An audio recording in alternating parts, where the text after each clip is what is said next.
A ustedes muy buenas tardes.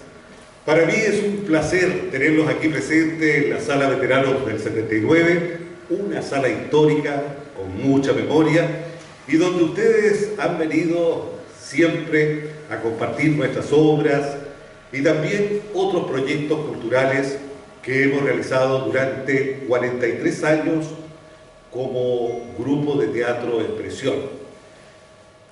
Y en forma paralela a lo que hace el Teatro Universitario Expresión, también su servidor ha estado dedicado desde hace más de 20 años a la escritura, a este trabajo solitario muchas veces y gratificante en el sentido de que nos ha permitido descubrir realidades, personajes, historias y sobre todo el poder estar en contacto con otro tipo de público, con el público lector.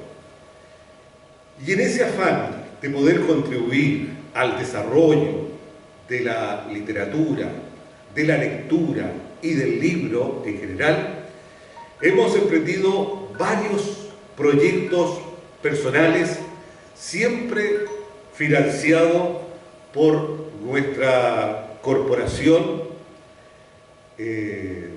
Verapinto. Sí. Esta corporación que cree en este autor y que ha siempre dado su visto bueno para estas locuras, para estas quijonadas que he emprendido desde hace muchísimos años. Para mí, reitero, es un agrado siempre conversar con el público, dialogar sobre mi quehacer, sobre esta labor de desenterrador de historias, de memorias. Y más aún cuando las veo puestas en escena gracias al elenco del Teatro Universitario Expresión. Y hablando de ello, tengo a mi lado derecho a un colega, profesor y además compañero de trabajo, en este caso actor y amigo personal, que se ha propuesto en esta oportunidad conversar acerca de las impresiones, las percepciones que tiene sobre esta nueva producción. Su nombre es Andro Gárate, profesor y actor, y dejo con ustedes en este escenario de inmediato a nuestro amigo para que nos hable acerca de estas historias que vamos a descubrir. Andro, por favor.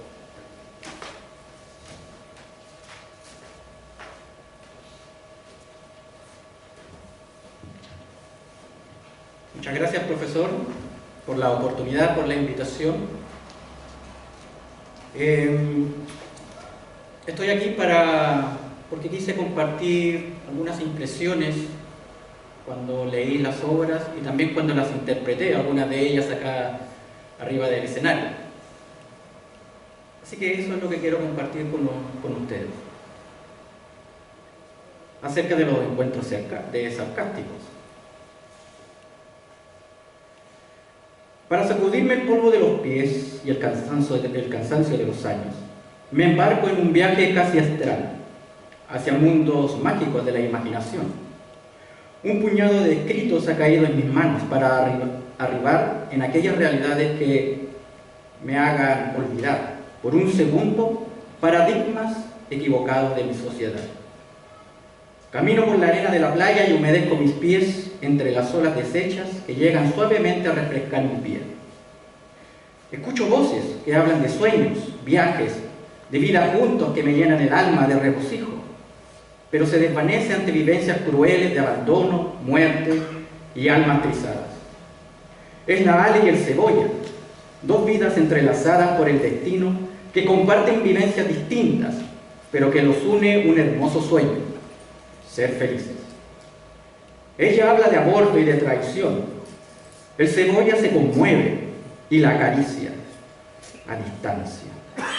Intenta enjugar sus lágrimas con un sueño al África, donde podrá reencontrarse con animales salvajes y un camión lleno de esperanzas. Ella lo mira con ilusión, al extremo de entregarse en cuerpo y alma a esa bella utopía. La imagen se me rompe, remeciéndome el corazón, desencajándome el espíritu de su sitio, dejando inservibles mis oídos para escuchar los llantos de la pobre mujer, desgarrada, flagelada y herida de muerte, aferrada a un imposible llamado maletín. Aguantando, endureciendo cada articulación de mi garganta, me dirijo hacia un camino olvidado por el tiempo y la memoria. A lo lejos se divisa una figura familiar y nostálgica. Un hombre de peso me pregunta dónde me dirijo. Hacia los sueños, contesto yo. Hacia allá vamos, replica un enjuto hombre, montado en su caballo. Don Quijote y su escudero, Sancho Panza, hablan y diseñan un sinfín de aventuras, mientras van rumbo a un castillo lleno de gloria y ensueño. Me hablan de 1000 batallas contra los gigantes de viento, de grandes aspas, de poderosos estruendos. Tienen la misión de encontrar a quien los reconozca como verdaderos caballeros. Se despierta mucha ilusión en sus miradas, pero son producto de la locura y el desquicio. Van tras un mundo que no existe, huyendo de otro que los condena. Al final del camino me dejan, lleno de aventuras, frases sabias y enredos. Se pierden a lo lejos poco a poco, al igual que su cordura y su tiempo. ¿Cómo es posible que uno se vuelva loco por el solo hecho de soñar? Bajo mis pies un sendero oscuro y manchado me conduce a la casa de Norma, un lugar macabro con tintes traumáticos y esquizofrénicos. La casa vacía, pero con un millar de voces que aclaman piedad y misericordia.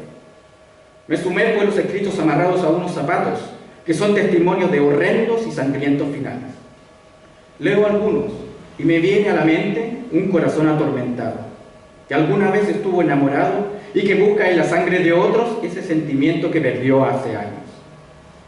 Escucho que se abre la puerta y raudamente escapo sin ser visto, pues no quiero ser colección eterna de una mujer enamorada y enloquecida.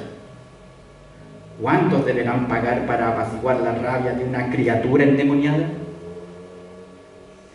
Mis pensamientos tormentosos se esfuman en un abrir y cerrar de ojos, cuando siento la nieve en mis cabellos. Es época de Navidad, y el espíritu navideño cubre todo con sentimiento y buenas intenciones. Diviso a un mago, que hablando en rima derrite todos los corazones congelados, y unos duendes que con sus deseos de paz imaginan una hermosa Navidad. Sin embargo, todo se cubre de gris cuando aparece la bruja, y hace que toda maldad surja poniéndole a la alegría su fin. Pero vuelven las sonrisas a asomar cuando viene Santa Claus, o el viejito Pascual, que a todo el mundo hace regocijar cuando entrega regalos con tanto esmero. Y yo recuerdo mi Navidad, cuando recostado bajo el árbol, me empapaba de felicidad, felicidad de tenerlos conmigo, amados papá y mamá. Mis lágrimas se amargan cuando de pronto los trabajadores están con hambre y son torturados por el materialismo. Es el señor Scrooge que todo lo maldice con su egoísmo. Voy tras sus pasos hasta llegar a su casa, donde nadie lo recibe, donde nadie lo abraza. Cuenta monedas y cada una de ellas es un sueño perdido. Son tantos millones, millones en dolor. Frente al fuego de su chimenea, espera soñando que un milagro ocurra, mientras 3 fantasmas lo despiertan para que a un viaje concurra. Y yo pienso en ese regalo que no recibí aquella Navidad, que me llenó de tristeza, amargura y soledad. No obstante, me retiro fortalecido, porque el regalo que no tuve en mis manos lo tiene ahora mi hijo, y soy feliz en su felicidad, y soy feliz por mí mismo, porque con todos estos cuentos yo gocé como niño. ¿En qué minuto abandonaste ese espíritu que te hizo tanto bien, mi chiquillo? Cargado de nostalgia voy tras la huella de Miroslava, una mujer que desapareció, según cuentan por manos siniestras. Allí está sobre la cama, inmóvil, serena. Me cuenta su drama, me habla de amores. Un hombre entra de golpe y le pide que se vaya. Ella no quiere, dice que lo ama. Pregunta por un rescate y él no dice nada. Contemplo la escena a los pies de la cama. Ella lo abraza y él la regaña.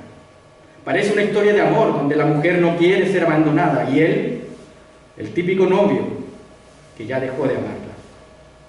Llora y me dice que nunca se sintió tan libre al estar amarrada, atada a un imposible, encadenada desde el alma. Prefiere morir allí que ser liberada, pues no hay nada más allá de la cárcel de sábanas. Me despido de ella, robándole una lágrima. Ella se despide de mí, regalándome una mirada. Un torbellino huracanado me transporta por imágenes vagas. Se asoman a mi mente personajes que me aguardan. Logro divisar unos vengadores cuyas manos se entrelazan y más allá unas mujeres que surgen de lilas llamas. Me repiten: ya no eres el mismo de antes, ahora eres nuestro, el que hurga nuestras vidas, el que desentierra nuestros secretos. He tenido el mismo viaje desde entonces. Las luces en lontananza me indican que ya ha caído la noche. En mis paseos nocturnos puedo darme cuenta que no he ido muy lejos. Aquellos abandonados en las calles, ¿acaso no he hablado de ellos? Y ese niño que no recibió obsequios y que jamás tuvo árbol, ¿acaso no es el mismo del cuento, que no tenía nada entre sus manos? La literatura no me lleva a mundos diferentes, sino que me muestra un mundo indiferente, con aquellos en desgracia, con aquellos sobrevivientes. Y descubro que he sido manipulado por la pluma, por habilidosas manos que contándome historias han puesto ante mis ojos crueles situaciones, punzantes denuncias, asertivas verdades. Se desenmascara la hipocresía, las razones de la pobreza, las raíces del torturador, la transformación del asesino y las debilidades del dictador. Seduciéndome con sus palabras me transporta al momento que quiere, para conmoverme hasta irritarme, ilusionarme hasta estrellarme, enamorándome hasta flagelarme, llevándome a gritar las precariedades de la sociedad, haciendo de su discurso mi bandera de lucha, anunciando a los cuatro vientos sus posturas a través de mi boca y defendiendo su utopía a través de mis sueños. Con los contorneos de su pluma me mancha la conciencia con la sangre de sus personajes y me cubre las entrañas con el manto negro de la muerte. Me hace navegar por mares tormentosos encallando, por momentos nada más, en sentimientos nobles y emociones profundas. ¿Acaso no estamos a merced de su poder escritural? ¿Acaso nuestros destinos no están marcados por un escritor universal? El poder de las palabras es maravilloso. La imaginación del escritor es peligrosa. La literatura no me inventa historias, sino que me las cuenta sin salir de mi casa, y puedo contemplar realidades maravillosas y tristes sin asomarme a la ventana. Me habla de mi presente y de mi pasado. ¿Cuántos centinelas más irán a la lucha cuando el escritor agite su pluma para nuevos convocados? Muchas gracias.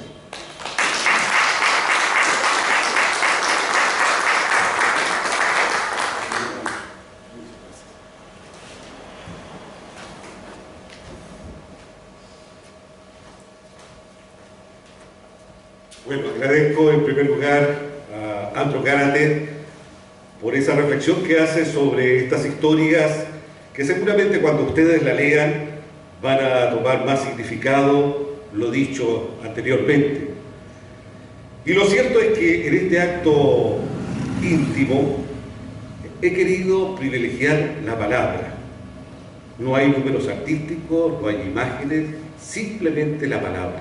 Porque la palabra es poder y podemos cambiar las realidades, podemos influir en las personas y también podemos despertar la imaginación de muchos y muchas que están aletargados en esta sociedad que nos lleva a la pasividad social. Bueno, espero que las palabras que voy a decir ahora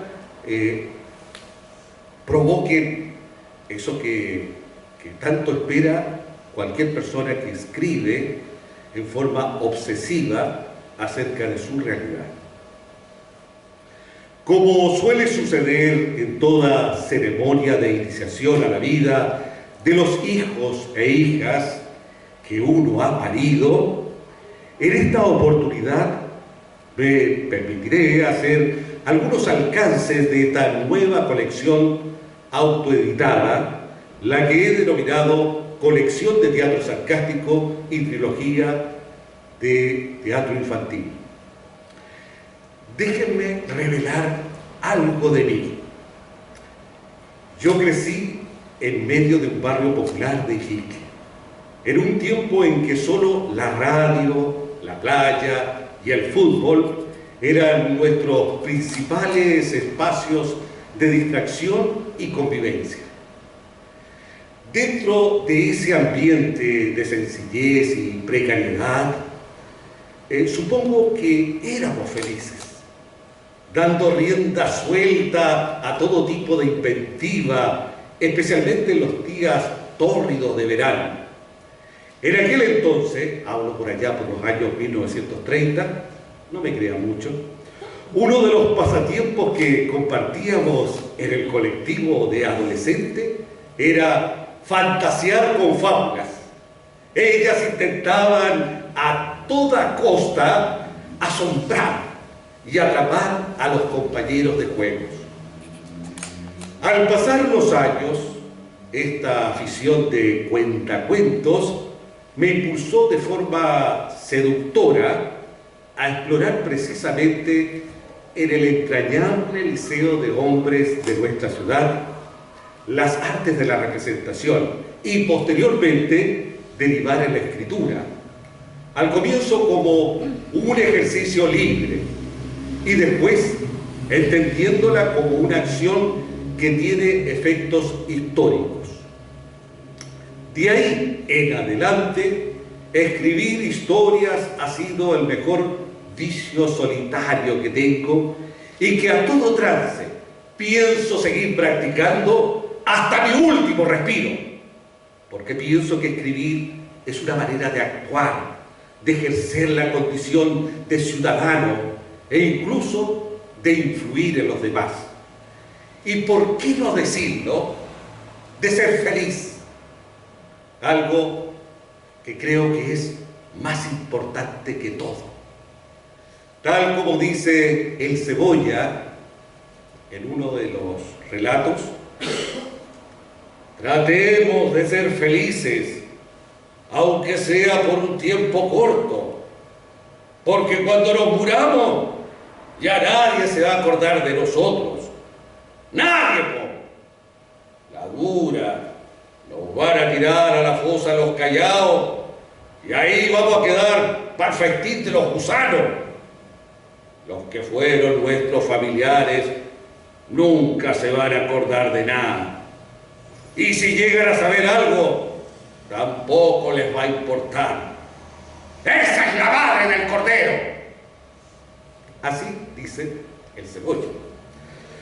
Con esta nueva edición pretendo redoblar la apuesta por lo fantástico, la imaginación, la memoria y las microhistorias de personajes reconocibles, a quienes los sitúo adrede en la frontera de sus emociones, miseria, sueños y debacles. En efecto, estimo que cuestionar nuestra realidad y en lo posible transformarla es un deber moral y ético de todo creador o creadora. En este caso, el compendio de tramas teatrales le puse un apellido, sarcástico. ¿Acaso sea esta la mejor manera corrosiva para desentrañar las existencias de los individuos? Cuestión tan espinosa como el lado desconocido de sus intimidades. En esa esfera peliaguda, Norma, la coleccionista, pronuncia: este mundo está infectado de teléfono, una tracalada de machos prepotentes, sinvergüenzas, ávidos de sexo y violentos. Todos deben ser sacrificados para que la belleza nunca muera. El sarcasmo es, por cierto, una característica distintiva de transmitir algo que está frente a nosotros y que muchas veces no somos capaces de observar con profundidad. Conjeturo que cuando uno les coloca saña a las cosas y provoca esa risa perturbadora, entonces el mensaje suele ser más revelador, y consecuentemente el lector y el espectador logran incluso mofarse de sus propios dramas. Así ocurre con Paul en la pieza No eres el mismo de antes, cuando descarnadamente le señala a George, su pareja, lo siguiente: me da náusea saber que todas las conductas de la gente giran en torno al sexo.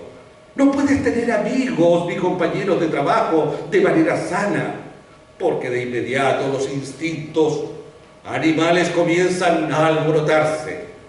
Realmente esa situación es atroz. Desgraciadamente, la mayoría de las relaciones se ensucian y degradan por culpa de esa enfermiza manía que tienen los machos y las hembras por seducir y seducir y seducir y seducir.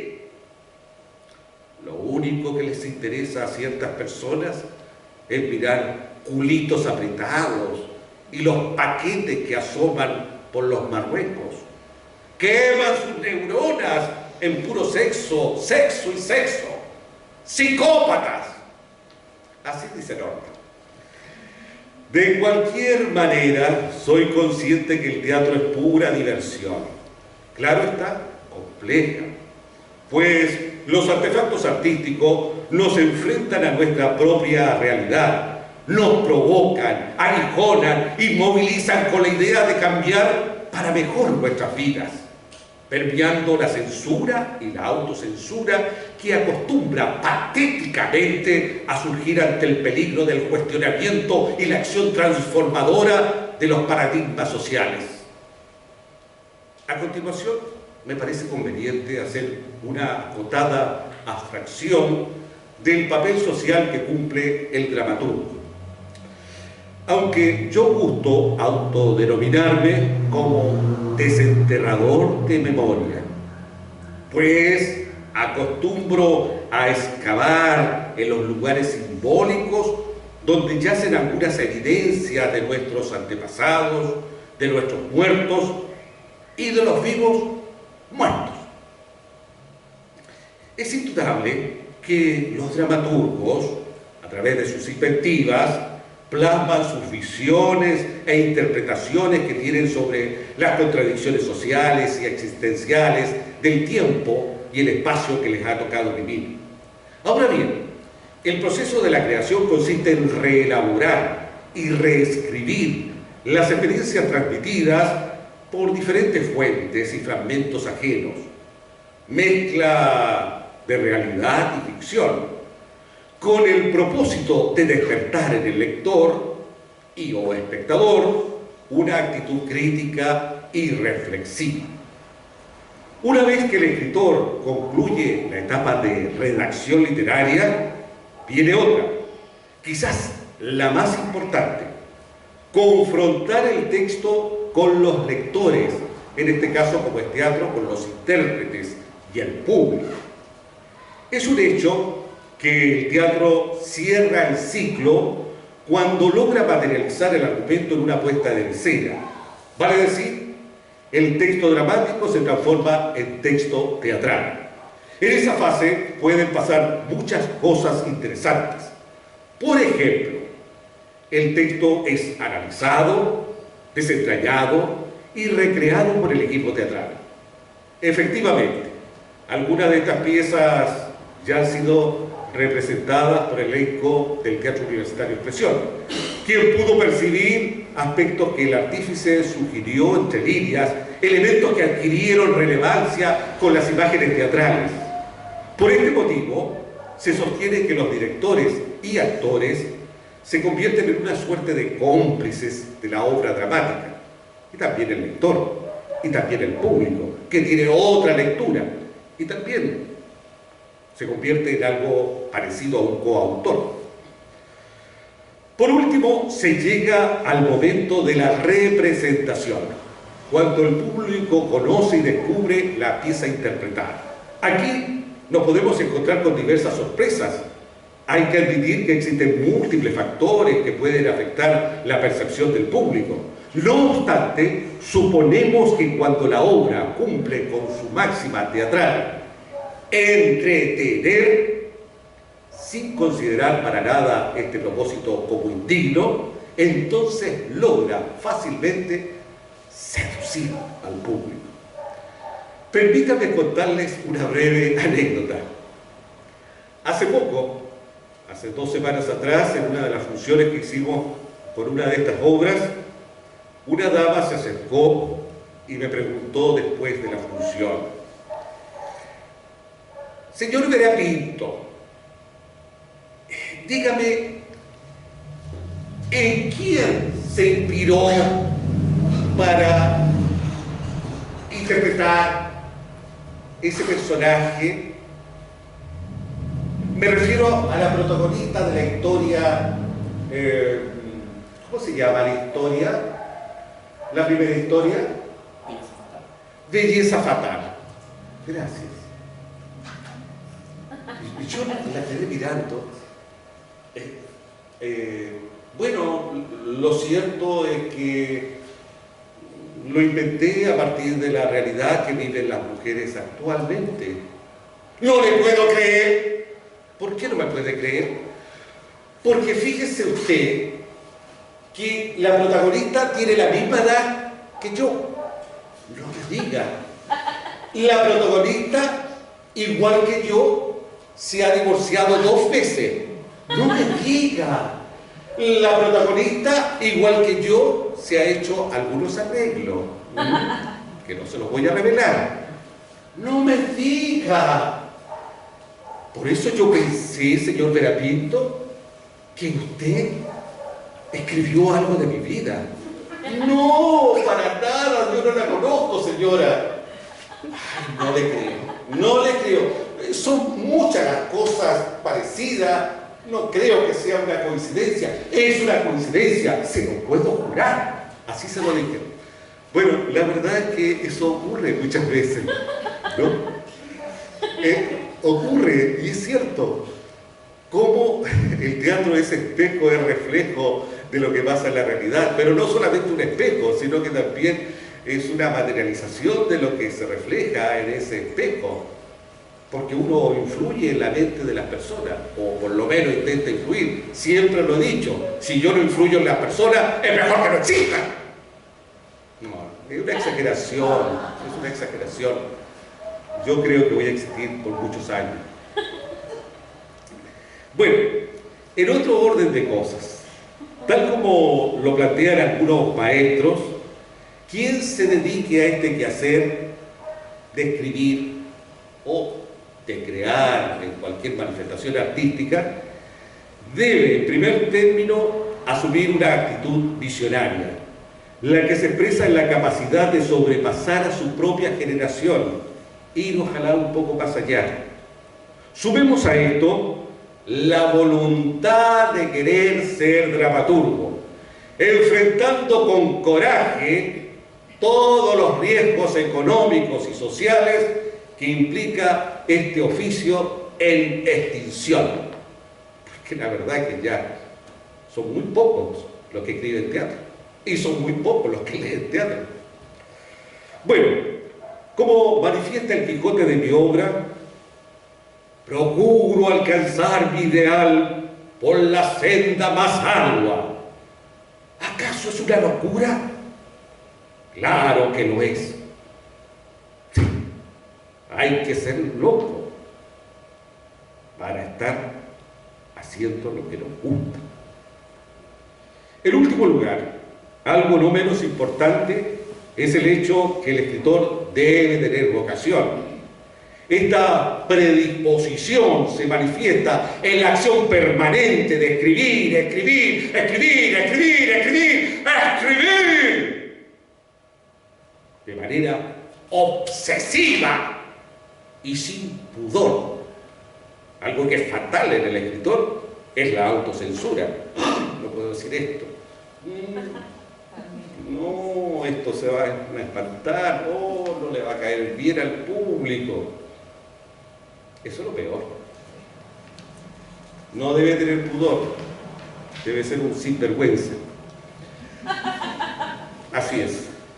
A decir verdad, la finalidad del dramaturgo es estudiar, en lo posible con profundidad, las conductas, tanto del hombre como de la mujer.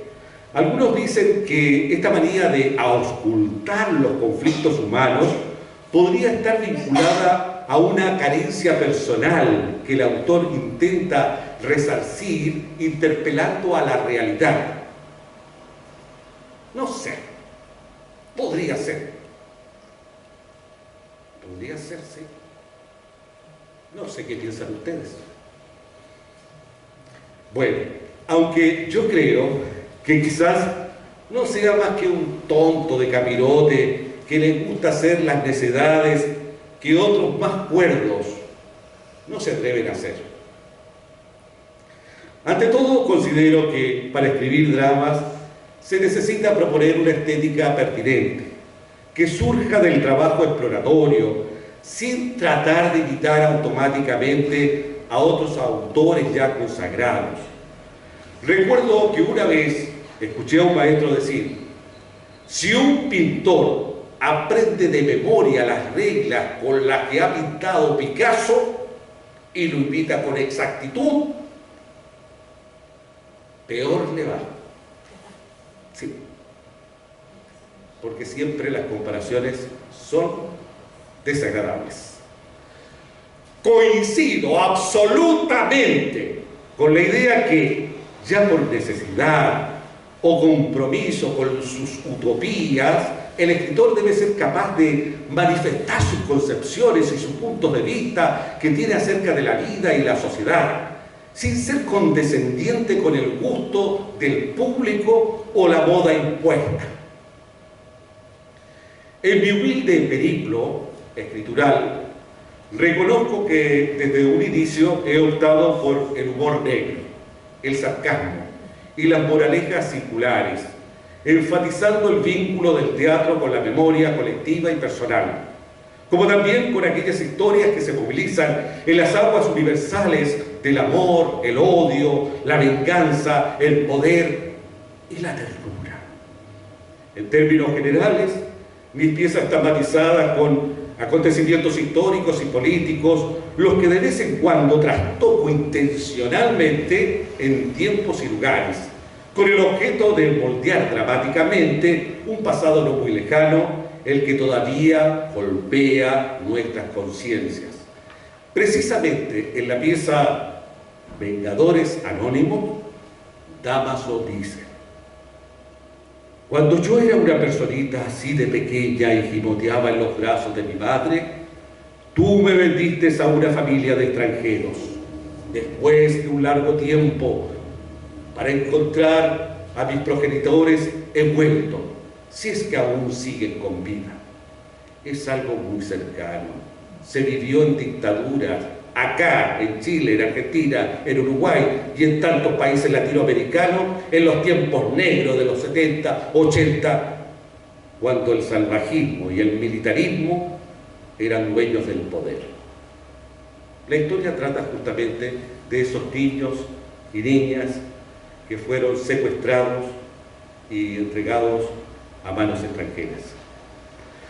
Por lo demás, siempre me ha sugestionado inventar tramas que contengan personajes que planteen con espontaneidad, ¿verdad?, las problemáticas existenciales y sociales actuales, las reivindicaciones e idearios democráticos, libertarios y humanistas, como también aquellos valores que descarnadamente sustentaron los sujetos sociales en épocas de crisis e injusticia social. En Mujeres entre llamas lilas, la muerte, que es uno de los personajes favoritos míos en todas las obras, está la muerte presente, ¿eh?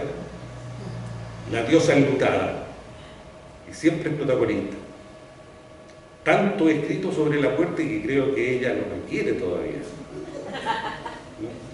Sigue allá en la tierra haciéndome propaganda, me dice. Y yo, como soy devoto de ella, seguiré hablando de esta diosa enlutada. Madre mía.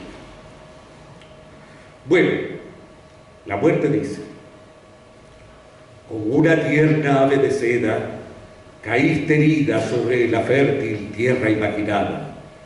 Tus sueños y clamores rodaron por los peñascos hasta hundirse en una fosa.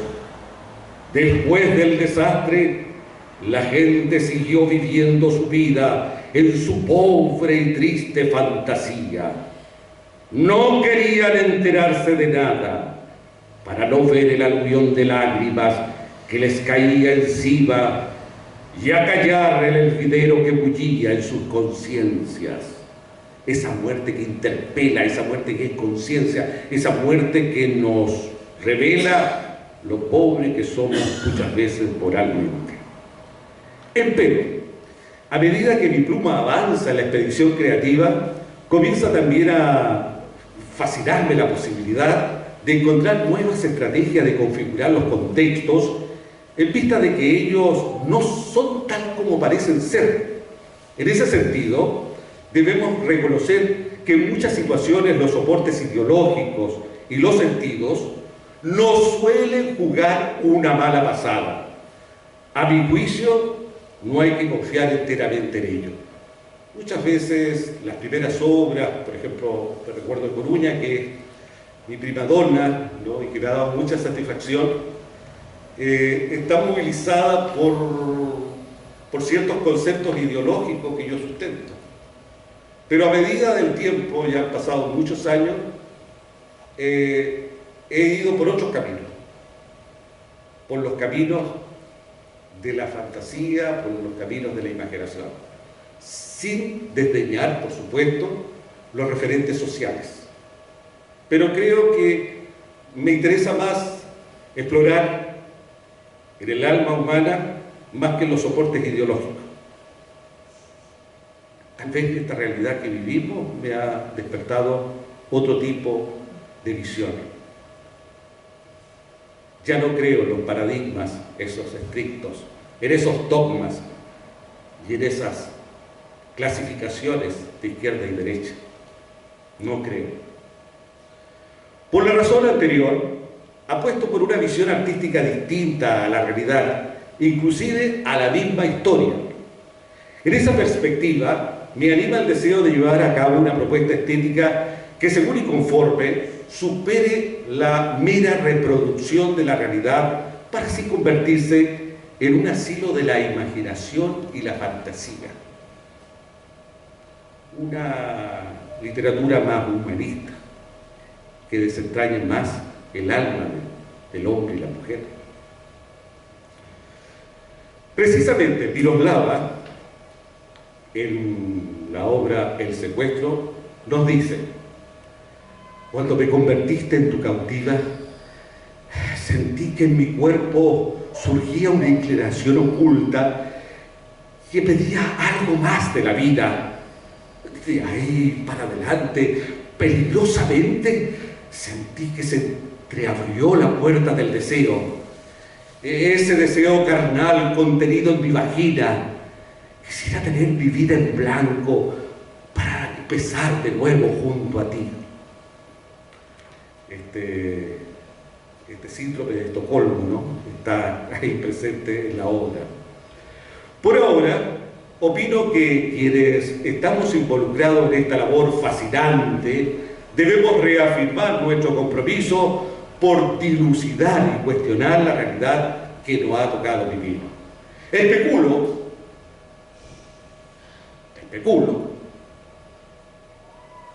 que quizás más adelante el público, el tiempo, sean los mejores jueces barómetros que podrán medir los alcances y los logros de lo que me propuse consumar en esta senda personal, por cierto, con mucha intensidad. Todo lo que hago y todo lo que escribo, lo hago con intensidad, con pasión. Si no tenemos pasión en algo que hacemos, no tiene ningún sentido la vida. Si no creemos en lo que pensamos y en lo que sentimos, no vamos a convencer a nadie. Si no creemos en nuestra palabra, Si no creemos en nuestra escritura, va a ser un barquito de papel que se lo va a llevar el agua, el riachuelo. Inadvertido. Bueno,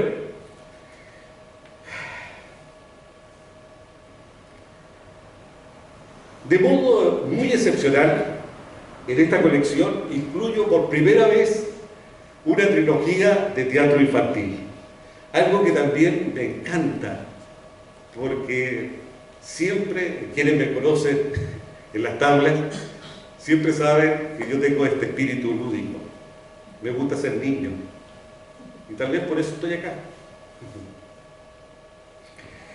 Con relación a eso, quienes de una u otra forma estamos vinculados o comprometidos con el arte, sabemos que este no puede ser algo ajeno ni extraño a la vida de las personas, pues el arte constituye una expresión intrínsecamente humana y gratificante para el espíritu de todas las personas.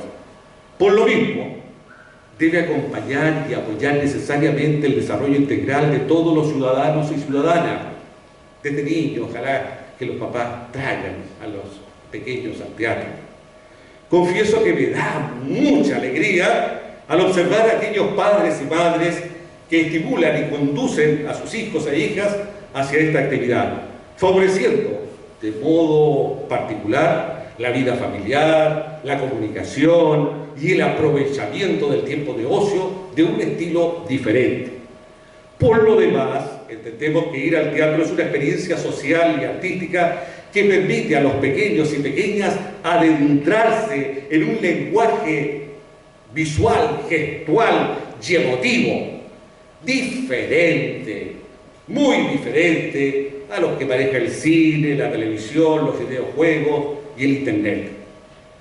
Convivir desde temprana edad con el arte de la representación nos permite lograr un descubrimiento intelectual que se asocia con valores sustanciales que enriquecen nuestra personalidad. Asimismo, supone un aprendizaje emocional nuevo y enriquecedor, casi inolvidable en nuestras existencias. Precisamente en este instante me acuerdo de una compañía que dirigí por muchos años. A lo mejor alguno de los presentes aún la recuerda.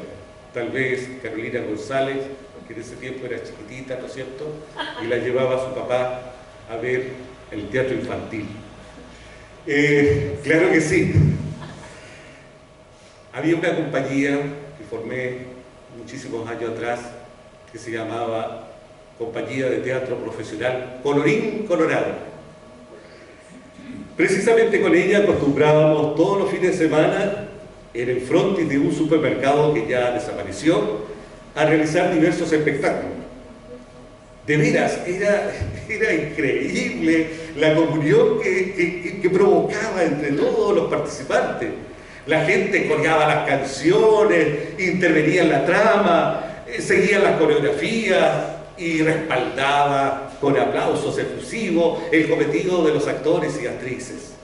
Algunos crecieron teniendo como referente a este espectáculo libre, lúdico y educativo, el que marcó toda una tradición en nuestra ciudad y que se extendió hasta las festividades navideñas. Sin discusión alguna, la actividad teatral es a todas luces una de las opciones de ocio más grato en comparación con los medios audiovisuales, y creo que es allí donde el pequeño lo único que puede hacer sin ningún esfuerzo cognitivo es manejar un control remoto. Por el contrario, una sala de teatro, el niño, la niña, desde el momento que se apagan las luces, se abre la cortina de boca, comienzan a experimentar una sensación diferente que afecta a todo su ser y que les impulsa a intervenir con una presencia activa dentro del espectáculo. Hace pocas semanas atrás estuvimos en Camilla con la Academia de Teatro Adulto Mayor presentando una obra infantil. Los chicos ven poco espectáculos artísticos, culturales en general, pero fue muy emotivo verlos sintonizados con el espectáculo, interviniendo, aplaudiendo, siguiendo a coro las canciones, mostrando la efusividad. Y eso, les digo, para un actor, una actriz, es el mejor pago. Es el mejor pago. Que en la sala haya ocurrido algo grato, que todos hayan salido con un espíritu diferente. Ver las caras alegres de chicos y chicas, algunos de ellos que no conocen tampoco la ciudad. Entonces, todas esas sensaciones, emociones que provoca el teatro, creo que tenemos que multiplicarlas. Y multiplicarlas no solamente con eventos, siempre lo que yo digo, ¿para qué hacemos un evento de una sola vez allá? Hagamos programas permanentes. De esa manera vamos a tener resultados e impactos sociales. Bueno, ese es un tema para otra ocasión. Pues bien, las obras que se publican se basan en el aspecto semántico que despliegan los parlamentos teatrales. Se trata en efecto de intrigas básicas, dos de las cuales están cimentadas en la literatura universal.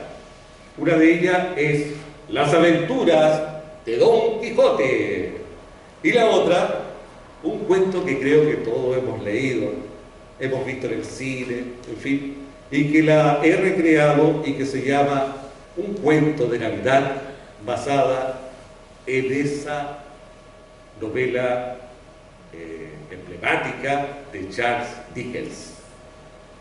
Bueno, dos obras están basadas justamente en esta literatura universal. Las otras están basadas justamente en el tema de Navidad. La verdad que hay una fecha, no sé si comparten conmigo, pero hay una fecha que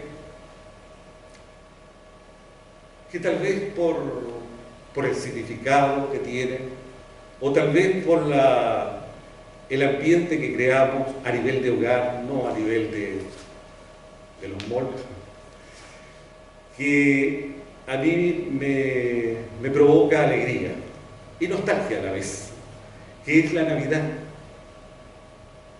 Porque allí justamente se revive el espíritu lúdico, ahí se revive la convivencia, ahí se revive el encuentro familiar, ahí se reviven los buenos deseos, independiente de la religión que seamos.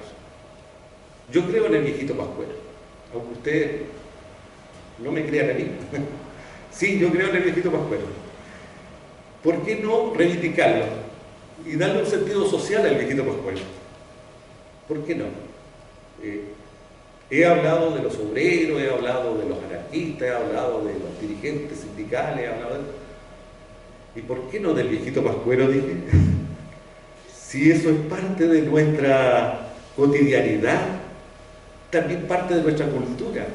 Pero no ese viejito pascuero comercial, sino que este viejito pascuero que hace acción en favor de otros, de otras.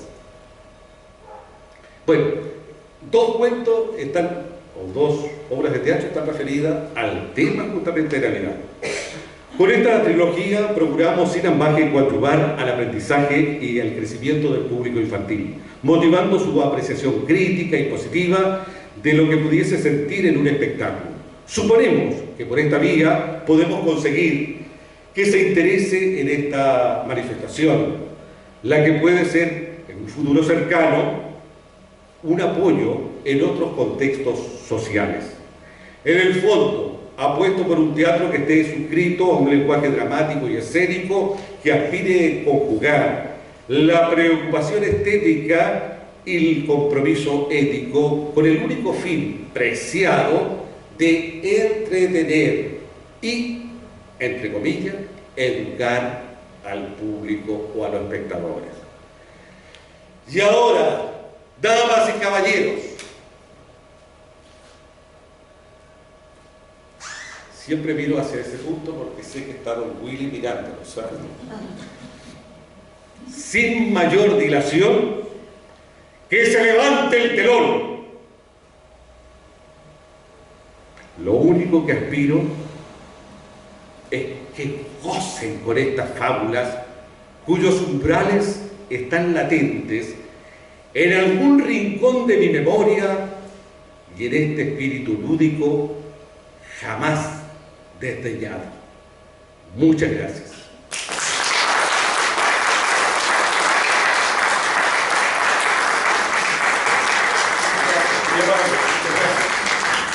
Muchas gracias, muy amable.